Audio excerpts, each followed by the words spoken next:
आज मैं जो कहानी आपको सुनाने जा रहा हूँ वो रिश्तों पर भरोसा उठा देगी। ये कहानी एक ऐसे भाई की है जिसने अपनी बहन को बड़ी ही बेरहमी से मौत के घाट उतार दिया। लेकिन ये कहानी सिर्फ एक हत्या की नहीं, ये कहानी उस 1.5 घंटे की है जब एक भाई अपनी बहन की लाश के पास चुपचाप बैठा रहा, मानो जैसे कुछ हुआ ही ना हो। आखिर क्या हुआ था उस 1.5 घंटे में, और क्यों एक भाई अपनी बहन का जानी दुश्मन बन गया, और फिर वो थाने जाकर पुलिस वालों को क्या बताता है। तो गोरखपुर से आई दिल को झकझोर देने वाली ये घटना, जिसकी पूरी सच्चाई आज मैं आपको बताता हूँ। जहाँ की ये तस्वीरें उत्तर प्रदेश के गोरखपुर के कैंपियनगंज इलाके की हैं, और इसी इलाके के भौरी भौरा गांव का रहने वाला आदित्य यादव।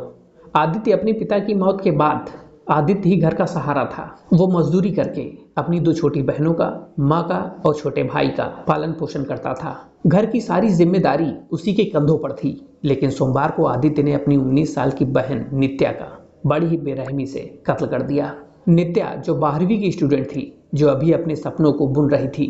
लेकिन अब सवाल उठता है कि क्यों जो भाई अपनी बहन को पढ़ाने के लिए मजदूरी का काम करता था, वो जल्लाद कैसे बन गया। तो ये जल्लाद बनने का कारण उसकी प्रेम भरी कहानी में छुपा है। एक ऐसी प्रेम कहानी जो भाई को नामंजूर थी। पुलिस को दिए बयान में आदित्य ने खुद पूरी कहानी बताई। उसने बताया कि बहन नित्या का पिछले 3 सालों से एक लड़के से अफेयर चल रहा था, और भाई आदित्य को ये रिश्ता बिल्कुल भी पसंद नहीं था। उसने कई बार अपनी बहन नित्या को समझाने की कोशिश की और उसे उस लड़के से दूर रहने की सलाह भी दी, लेकिन नित्या मानने को तैयार नहीं थी। लेकिन आदित्य का गुस्सा तब और बढ़ गया जब उसने अपनी बहन की मांग में सिंदूर देखा। तो ये सिंदूर नित्या ने अपने प्रेमी के नाम का लगाया था। जहां एक भाई के लिए ये बर्दाश्त से बिल्कुल बाहर था। घर में तनाव बढ़ता जा रहा था।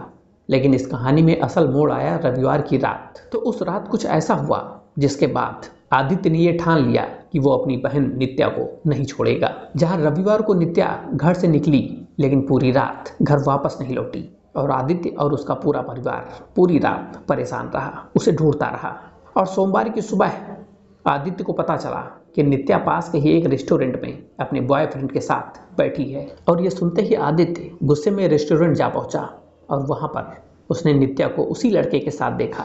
तो आदित्य ने नित्या को किसी तरह बहला फुसला कर घर लाने लगा। तो रास्ते में दोनों के बीच एक बार फिर कहासुनी हो गई। तो नित्या ने अपने भाई आदित्य से ये साफ कह दिया कि वो उस लड़के को नहीं छोड़ेगी और उसके साथ ही शादी करेगी। जिसके बाद अपनी बहन नित्या के मुंह से ये सुनते ही आदित्य का सब्र का बांध टूट गया, और नित्या को घर ले जाने के बजाय अपनी बाइक नहर की ओर सुनसान जगह पर मोड़ लेता है, जो लगभग घर से 2.5 किलोमीटर दूर थी। वहां उसने अपनी बाइक रोकी और अपनी बहन नित्या को जमकर मारा पीटा।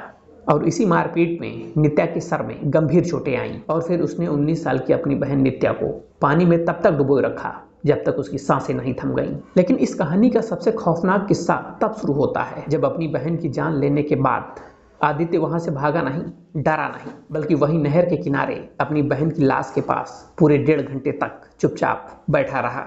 जरा सोचिए उस मंजर के बारे में। एक भाई अपनी बहन की लाश और चारों तरफ खामोशी। वो क्या सोच रहा होगा?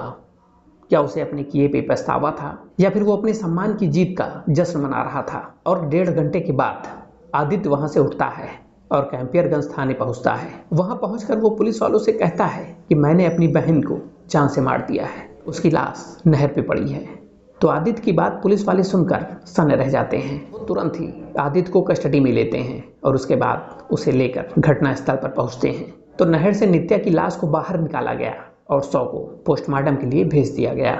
वहीं इस मामले में एसपी नॉर्थ जितेंद्र श्रीवास्तव ने बताया कि आरोपी की मां ने अपने बेटे आदित्य के खिलाफ तहरीर दी थी, जिसके बाद आदित्य को हिरासत में लिया गया। एक भाई जिसको अपनी बहन का रक्षक होना चाहिए था, वही भाई अपनी बहन का भक्षक कैसे बन गया? प्यार करने की सजा मौत, ये कैसा इंसाफ? इसे आप झूठी शान के लिए की गई हत्या कहेंगे, या फिर एक भाई का भड़का हुआ गुस्सा? वहीं इस घटना ने एक परिवार को हमेशा के लिए तबाह कर दिया।